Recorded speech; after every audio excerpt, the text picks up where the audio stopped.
So, as someone who loves to garden, loves to be outside, loves to play around the garden, do different things like that, whenever late fall and winter sets in, it's a little bit harder to do anything productive in the garden. But something you can do is you can continue to improve the healthier soil.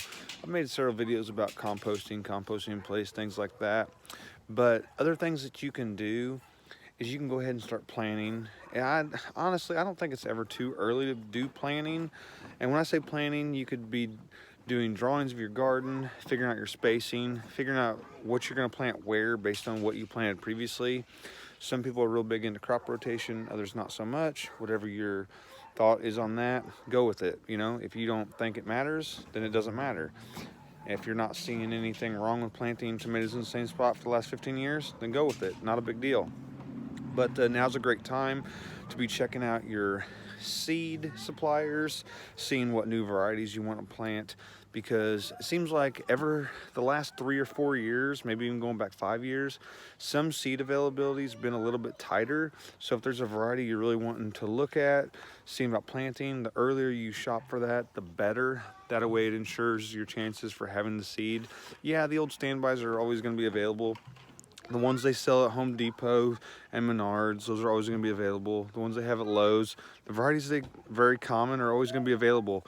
But I know in years past, I have procrastinated to the point where, and that procrastination had led me to not be able to plant certain varieties. So, like I said, in the last 4 to 6 years, some things have been tighter. So get out there, find what you want, put them in your shopping cart, decide what you're going to want to plant, and get your plan started. Because yeah, you can always go and get some varieties that they have at the big box stores, but those unique varieties that are hard to find, as a gardener, I like growing some unique things. So take the time in advance to plan ahead.